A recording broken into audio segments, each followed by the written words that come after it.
କଳାହାଣ୍ଡି ଜିଲ୍ଲାର ଭବାନୀପାଟଣାଠାରେ ଥିବା ଗୁରୁଦ୍ୱାର ଠାରେ ମାତା ଗୁଜରୀଜୀ ଓ ଦୁଇ ଛୋଟ ସାହିବଜାଦାଙ୍କ ଶହୀଦ ଦିବସ ବା ବୀରବାଲ ଦିବସ ପାଳନ କରାଯାଇଅଛି। ସାହିବଜାଦେ ଓ ମାତା ଗୁଜରୀଜୀଙ୍କ ଏହି ତ୍ୟାଗ ବଳିଦାନ କୁର୍ବାନୀ ଆଜି ଆମେ ଗର୍ବରେ କହୁଛୁ ହମ ହିନ୍ଦୁ ହେଁ ହମ ଶିଖ ହେଁ।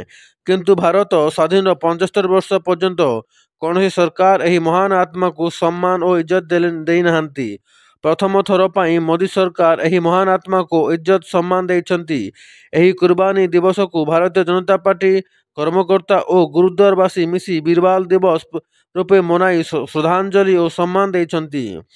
ଭାରତୀୟ ଜନତା ପାର୍ଟି ଜିଲ୍ଲା ସଭାପତି ଆର୍ତ୍ତନାଥ ମହାପାତ୍ର ଓ କଳାହାଣ୍ଡି ଲୋକସଭା ସାଂସଦ ମାଲବିକା କେଶରୀ ଦେଓ, ପୂର୍ବତନ MP ଅର୍କ କେଶରୀ ଦେଓ, ଜିଲ୍ଲା ପ୍ରଭାରୀ ଭବେନ୍ଦ୍ର କୁମାର ପଣ୍ଡା ଓ ବହୁ କର୍ମକର୍ତ୍ତା ଉପସ୍ଥିତ ଥିଲେ। ଗୁରୁଦ୍ୱାର ସାହିବରୁ ସର୍ଦ୍ଦାର ଅମରଜିତ ସିଂ, ପରମଜିତ ସିଂ, ମନମୋହନ ସିଂ ଓ ବହୁତ ଭାଇ ଭଉଣୀମାନେ ଉପସ୍ଥିତ ଥାଇ ଏହି ଦିବସ ପାଳନ କରିଥିଲେ। ଭବାନୀପାଟଣାରୁ ଚର୍ଚ୍ଚା TV। ଧନ୍ୟବାଦ।